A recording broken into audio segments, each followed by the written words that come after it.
So I was going over to Port Huron to pick up some stuff that I had shipped in from Amazon.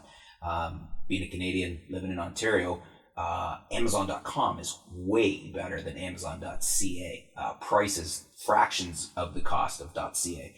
So I often will order stuff, send it over to Port Huron. I use Blue Water Shipping Depot there.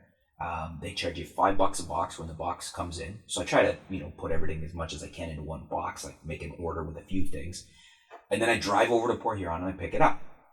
Cost of gas over there right now works out to about 60 cents a liter. I think it was $2.41 that I was paying per gallon.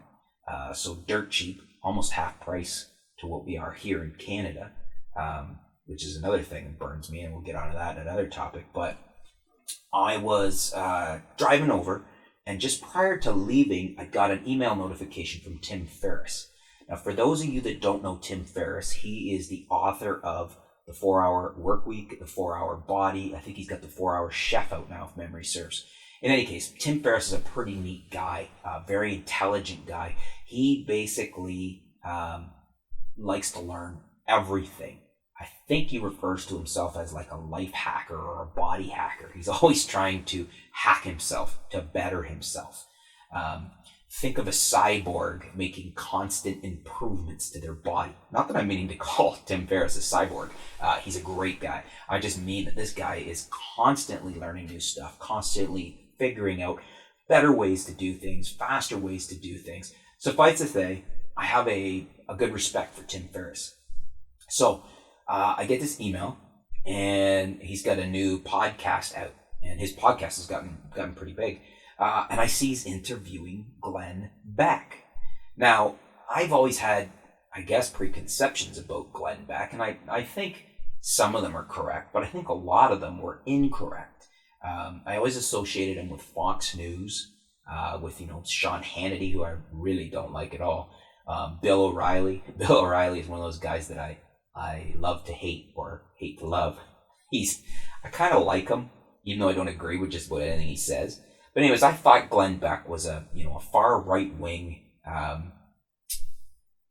Fox News liar. I mean, Fox News puts out so much crap, so much stuff that's proven incorrect. They're very good at throwing out stuff that's not true, but making you think they believe it. So anyways, this is what I thought Glenn Beck was. So I was kind of thought, wow, why's Tim got this kind of guy on the podcast? So I downloaded the podcast out of curiosity because Tim said something along the lines of, hey, you're going to be surprised and there's no preconceptions here, but check it out type thing. So I thought, whatever, I like Tim. I'm going to go on his recommendation. I want to listen to this.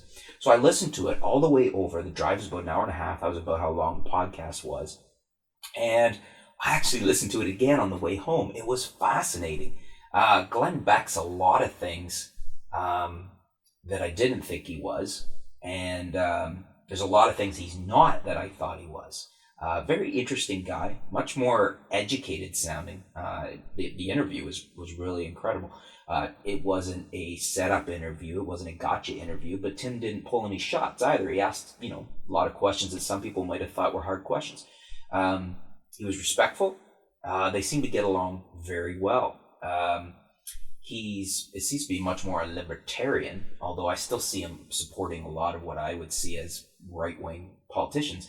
But in any case, I started listening to some more stuff on Glenn Beck. He's way more religious than I would tend to be, more conservative, right-wing religious.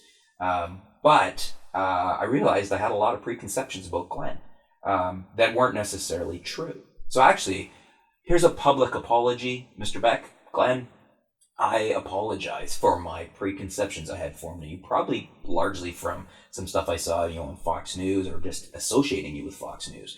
So I've actually been listening to a lot of your broadcasts and whatnot through Blaze or on YouTube, just to get a better idea of where you actually do stand on a lot of these issues.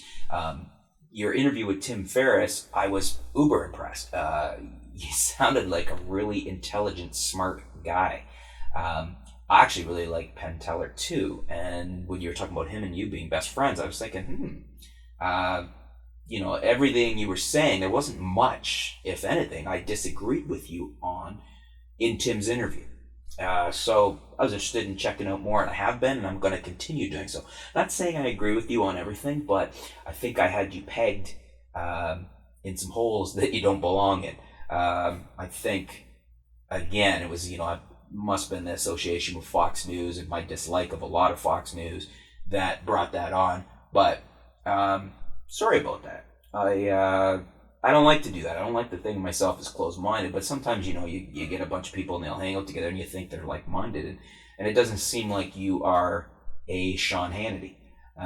So, anyways, I'm anxious. I'm eager to hear more of what you have to say on issues and whatnot. And at the very least, your what you had to say with Tim made me think a lot, and even question some of my standpoints on things. So thanks, Glenn, and I'm gonna check out more of your stuff, what you have to say, and I want to see, where you stand on other things, what I agree with you, what I don't, but I lend more weight to what you do have to say. And I was impressed because not everybody that you listen to stops and makes you think. And, as I said, I listened to that interview twice. So thanks, Glenn, and thanks, Tim Ferriss. For those of you that don't know Tim Ferriss or haven't heard that podcast, I'll see if I can put a link below so you can go to that. I think you can get it on iTunes. I downloaded it straight as an MP3 and put it on my Samsung Galaxy S5, plugged it into the car and listened to it all the way there. It was great. So anyways, that's my current thinkings on Glenn Beck, and my public apology to Glenn Beck, and my thank you to Tim Ferriss and to Glenn Beck. So thanks. We'll be back soon. We'll talk to you. So thanks, and we'll be back soon.